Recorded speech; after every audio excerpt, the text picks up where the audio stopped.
taga Thessalonians, when Paul visited them the first time, nagkaroon na riot doon. Nabugbog yung mga mananampalataya. Yung isang mananampalataya, ang pangalan niya si Jason, binitbit pa siya, dinala pa sa korte, at nagkailangan pa niya magpiyansa, nagpay ng bond. So immediately, Paul and his group had to leave the Thessalonican church. They have to travel. They went to Berea. And the same Jews who were persecuting Paul were following him sa Berea. So, mahirap yung ministry work ni Paul. And yet, he doesn't stop. Pagdating niya sa kanyang stop sa Corinth, he sent a letter. Ito yung letter niya ngayon. Letters to the Thessalonians. Sa Thessalonia. So, hindi ko na bataanan itong the rest kasi these are just part ng ating huling message from the book of Colossians.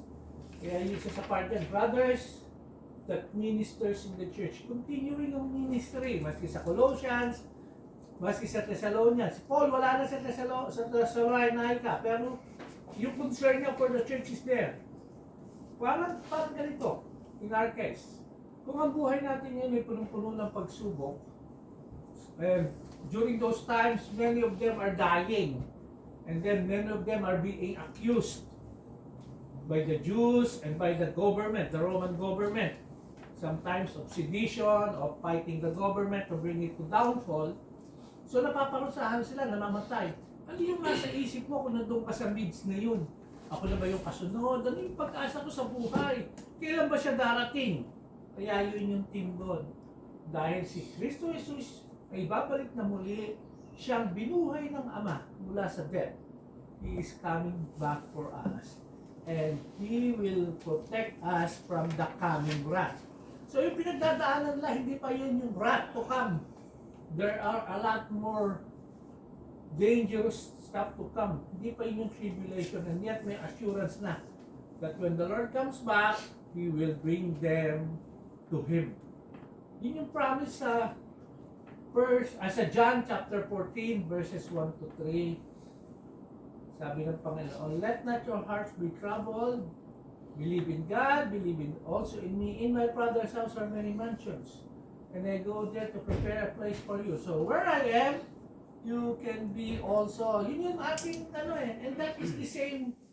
Yun ang Panginoon Jesus ang nangangako doon. So, sa Thessalonians naman, si Paul ang nagbibigay ng encouragement sa mga taga sa Thessalonica na sa kapila ng maraming pagsubok, there is hope.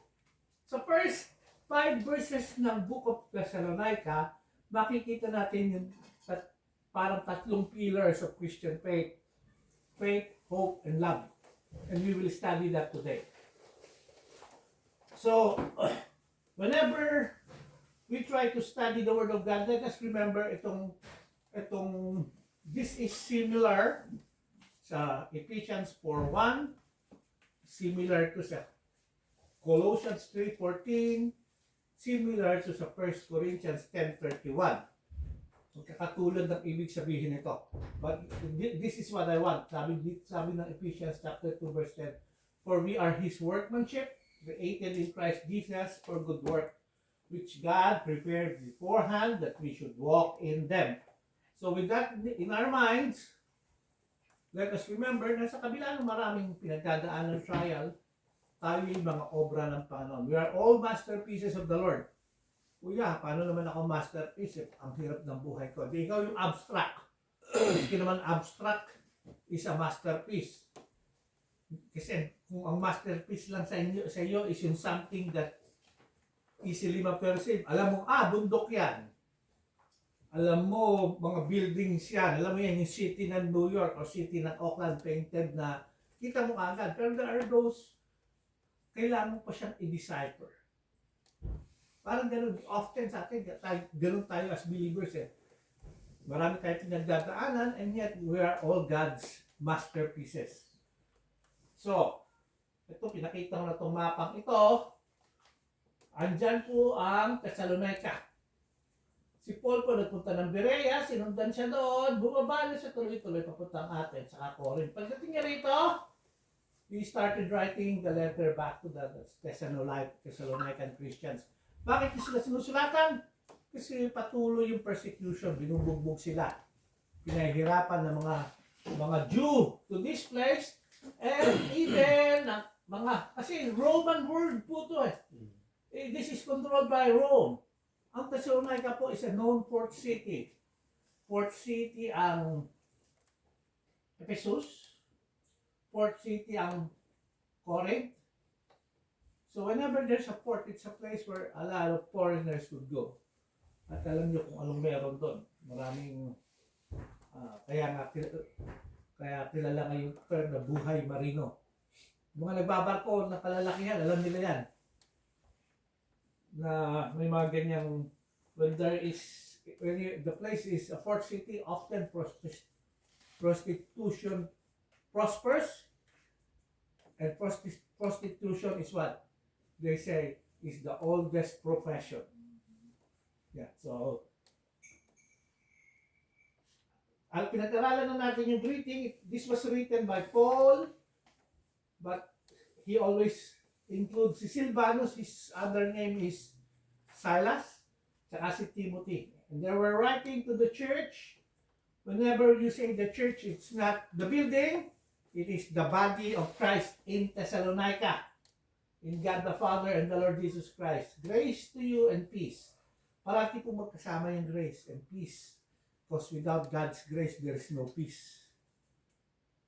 There can be temporary peace, yung peace na akala mong peace. Pero often, ang alam lang natin sa peace when there is the absence of danger. Pero with God's grace, even if there's danger, there is always peace. Okay? Pinag-aralan natin the last time. Then, we read this. This is an account of what happened to them when they were in Thessalonica. Binasa na natin to and we talk about this. Kaya pag ito yung background mo, alam mo na nahihirapan yung nasa Thessalonica. Ano yung hope mo? There is hope because you are a child of God and you're going to your Father's house. And God, Christ is surely coming back for you. Yun ang pinakatin ng Thessalonians. Okay. Then let's talk about that example. Sabi, we give thanks to God always for you all. Why is he? Remember, often kasi when people read the Bible, they don't study the context. So what's the context? He is writing to those who are part of the body of Christ. If you are part of the body of Christ, meaning you are in Christ. Kaya importante parati when we talk of the church, we don't view it as the organization. We don't view it as the one in the building. But the church is you and me in Christ. And we are members of one body. So, ang ibig sabihin po ito, mga mananampalataya na sila, na kay Kristo Jesus sila. So, Paul was simply telling them, I always thank God when I remember you and mention you in prayers. Bakit? Kasi naalala ko yung hirap ng pinagdadanasan dyan sa Thessalonica, kagagaling lang namin dyan. Probably less than a year have passed. Alam niya na yung event na nangyari sa buhay ng mga taga-Thessalonica. So, whenever he prays for them, he remembers them. Anong sabi? There are three things. Verse 3, remembering them without ceasing your work of faith, labor of love, and patience of hope in our Lord Jesus Christ in the sight of our God and Father. So, what are the work they are doing? Sabi nga, John chapter 6:29, Jesus answered to them, this is the work of God, that you believe in Him whom He has sent. You want to work for God, believe Him first. That's the only work that is required. It's not, kailangan kong magpakabait, kailangan kong gawin ito, kailangan kong gawin iyan. Hindi, ginawa na ng Kristo lahat para sa iyo. Ang kailangan mo, manampalataya sa Kanya. 1 Corinthians 13:13. And now abide faith, hope, love. These three, but the greatest of these is love. And these three aspects is found in the life of the church sa Thessalonica. Pag-aaralan natin yon. Thessalonians, yan. Yan ang pinaka-center parati when you read the book of Thessalonians. And to wait for His Son from heaven. Who is this? Yan dapat ang gawin natin. Diyan tayo mag-focus. Alam natin babalik ng Panginoon. whom He raised from the dead, even Jesus who delivers us. What is He delivering us from? From the wrath to come. Sa kabila ng hirap ng buhay, there is deliverance. Now, papasok tayo sa isa sa mabigat na salita. Ginamit ni Paul dito sa verse 4. The election by God. Often, this is one of the word that is favorite by people who don't understand really what it means to be elected by God. Often they say, oh, you're chosen by God before the foundation of the world. Ang gagamitin nila is Ephesians chapter 1 verse 4. Pero nakakalimutan doon nila salita is yung napaka-importante. You are chosen in Him.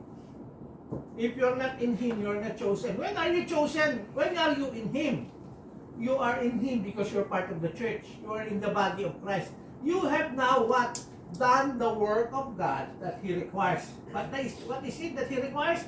That you believe in Christ. You are chosen the moment you believe in Christ. Ito yung sabi, knowing, beloved brethren, your election by God. So why is He able to say this? Kaya kailangan mong balikan parati yung verses 2 to 3. Kasi these are, a person who is elected by God is always elected for a purpose. Ang pagkakapili sa atin, there are reasons for it. Now you're in the body of Christ. Kaya nga yung kanta natin talks about two things. Yung kanta natin, yes, you're a child of God because you put your trust in Him, but you are also a friend of God. You are now partners with Christ in the ministry. Kabahagi ka sa gawain. Hindi pwedeng gusto mo lang is anak, tagapagdiligtas, ayaw mo gumawa. Dapat parehas yun, it's a balance. Kanina niya binigay yung salitang, I no longer call you servants, but I now am calling you friends because you know the secrets of my Father. Sa mga disciples, to those who will do the ministry, dadaanan natin yon sa ating pag-aaral ng Gospels every Friday. Napaka-importante ng salitang yun kasi that means na itong mga disciples, they really know what God wanted them to do in their life. And that is what Paul is trying to tell doon sa mga taga-Thessalonica. Kaya when he prays for them, we give thanks to God always for you all, making mention of you in our prayers, remembering without ceasing your work of faith, labor of love, and patience of hope in our Lord Jesus Christ in the sight of our God and Father. Babalikan ko yan, but we will just go sa Colossians kasi ito yung mga bagay-bagay na kumbaga sa magkatikit itong tumatakbo sa pag-aaral ng Biblia. Therefore, as the elect of God, holy and beloved, put on the tender mercies, kindness, humility, meekness, long-suffering, bearing with one another, forgiving one another. If anyone has a complaint against another, even as Christ forgave you, so you also must do. But above all these things, put on love, which is the bond of perfection. Let the peace of God rule in your hearts, to which you are also called in one body. Be thankful. Anong napansin niyo doon sa mga sinulat ni Paul sa mga Thessalonica? It's your life. It's the life that you live. Yung pamumuhay mo na. Bakit? Kasi you are an elect of God. Our election doesn't mean iniligtas lang niya tayo. Our election means we are being set apart for a purpose. May purpose yung pagkakaligtas sa'yo. To be holy, beloved, living with tender mercies, showing kindness, humility, meekness, long-suffering, bearing one another. Tapos verse 14, but put above all these things love, which is the bond of perfection. Without love, mahirap gawin. So babalik tayo dun sa the idea of being elect. Where does it begins? It begins with God. It is God who is choosing you for the purpose of His kingdom. Kaya nga He is the work. We are His workmanship. Tayo yung kanya mga obra. Ay yung pagiging obra natin is He has prepared it for us. It always involves God's love. Why does it involve God's love? Without Christ's death on the cross, we will never become elect. Kailangan ipakita ng Panginoon. God demonstrated His love towards us that while we were yet sinners, Christ died for us. Yun yung God's love. It involves faith, being elect. Kailangan ng pananampalataya. Kailangan mo to be in Christ. If you're not in Christ, you can never be elect. You can never be chosen. The number one criteria to be chosen is to be in Christ. Okay? And this involves the work of the triune God, Trinity. God the Father, God the Son, and God the Holy Spirit. God the Father, who knows all things, knows who are going to put his trust in Him. God the Son will sacrifice Himself so that those who would put trust in Him can be included in the kingdom. The Holy Spirit is the one that works, and He knows us by name because where does He reside? In us. He's a resident in us. Kaya nga tayo, church. All those three should work para maging reality sa atin yung being elect of God. And then, it changes the life, which is ultimately what is being shown sa life ng nasa Thessalonica. Oh, when Paul was writing, babalikan ko ha, sabi niya, remembering without ceasing your work of faith. What does it mean? Hindi ko pinagdikit itong aking slide. Pasensya na.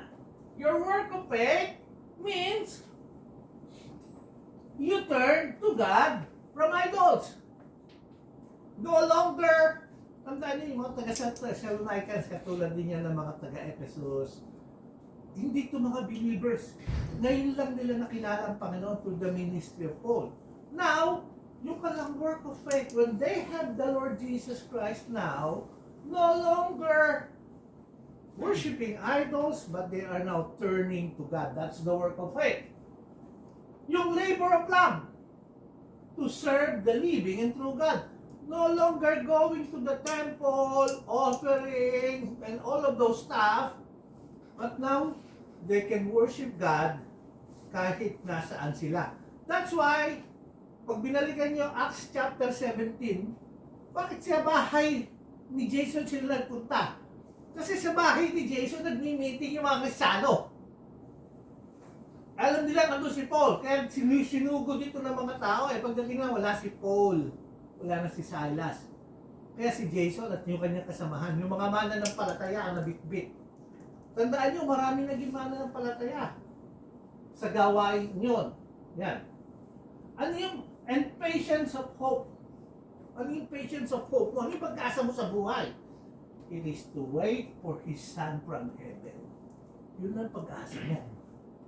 And all those three is being remembered by Paul whenever he prays for them. Ibig sabihin, all of this, na-translate na sila sa pagbabago. Instead of idols, they have turned to God. Yung kanilang service is no longer, alam niyo kung bakit importante kay Paul yung service? Kasi part ng culture ng older times is to have sa kanilang mga temples. Hindi ito nagbago sa lahat ng hindi mananampalatayang lugar. Maraming mga nagpupunta. Di ba si Brother June? Sabi ni Brother June kasi Islami. Tandaan niyo, yung panahon na yun, nakalalakihan para silang makapangyarihan sa pamilya. Lani! Gutang si June. Yes, darling. Iwan ka sa bahay. Ako'y magsasamba sa temple. Sila, alam niya na ang pagsamba sa temple ang pagkagagawin ng asawa niya. Hindi naman siya sasamba dun eh. Anong gagawin mo, John? Nung unang panahon, pag pinag-aralan mo yung history, anong marami din sa temple? Play around. Play around. Dahil kasi maraming temple prostitutes. Pagsisilbi ba yun? Sa true and living God who says, "Thou shalt not commit adultery"? Hindi. Pero dahil ganun yung gawa ng mundo. Alam niyo ba ba't nag-worship yung mga tao kay Athena o kay Aphrodite? Kasi she is the god of fertility. Goddess of sex. Now you know. So, kita niyo yung pagbabago sa buhay. Yun ang true love. Ngayon, hindi na, hindi na pwede. Alam niyo na. That even yung relationship niya, that true love should exist. Hindi na lust, kundi love. Patience of hope, this is what Paul is trying to remind them. Kasi ang hirap ng buhay. Binubugbog kayo, church kayo. Akala ko ba ito yung ating pag-asa? Nanampalataya na tayo sa Panginoon, hindi natin ginagawa yung mga natin ginagawa, pero ito,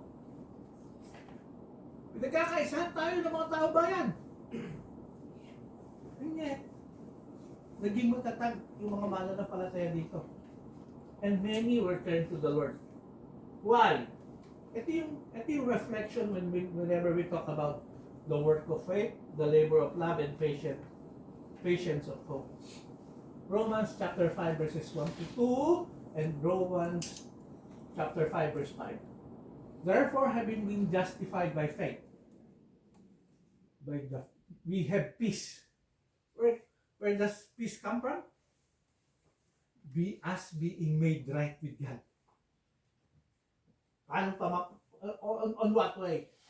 Peace with God through the Lord Jesus Christ. You will never have peace without the Lord Jesus Christ in our lives. Through whom we also have access by faith into His grace, in which we stand.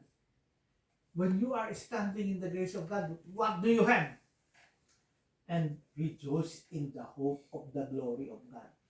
What does it mean, hope in the glory of God? That you too will experience God's glorious light. Hindi ka mananatiling ikaw na nag-iisa, kundi ma-experience mo the glory of God. Why? Because you are going to be present with Him. How is that possible? Because of the Lord Jesus Christ. Pag pinagpatuloy mo, verse 5, now hope does not disappoint. Yung pag-asa mo, probably in our lifetime, nadi-disappoint tayo maraming bagay. Pero inaasahan mong gagawin sa inyo ng Diyos, you will never be disappointed. Because what?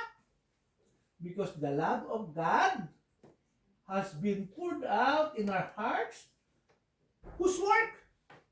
By the Holy Spirit who was given to us. Nakita niyo na, sa verse na to, makita niyo na what is present to the church in Thessalonica, what is present in the church of Colossae, is also present sa church sa Rome. And it's my prayer that it will be present to us. We fully understand who we are because of what Christ has done for us. We have hope. We understand God's grace. We understand God's love. All of this is the work of what? God the Father, through the Lord Jesus Christ, through the Holy Spirit that is in us. We will close with this verse written for the Hebrews, for the Jews, but is applicable for us. Why do we keep on living a life for God? For God is not unjust to forget our work and labor of love, which you have shown toward His name. So whatever you do, kaya nga, friends of God tayo, we are His fellow partners in the ministry, in that you have ministered to the saints and do minister. And we desire that each one of you show the same diligence to the full assurance of what? Hope until the end. Hindi dapat nagmamaliw ang ating pag-asa. Why? Because Christ is coming for us. And that you do not become sluggish. May sluggish. Parang ang tablay mo. Parang wala kang kabuhay-buhay sa buhay Kristiyano. But imitate those who through faith and patience inherit the promises.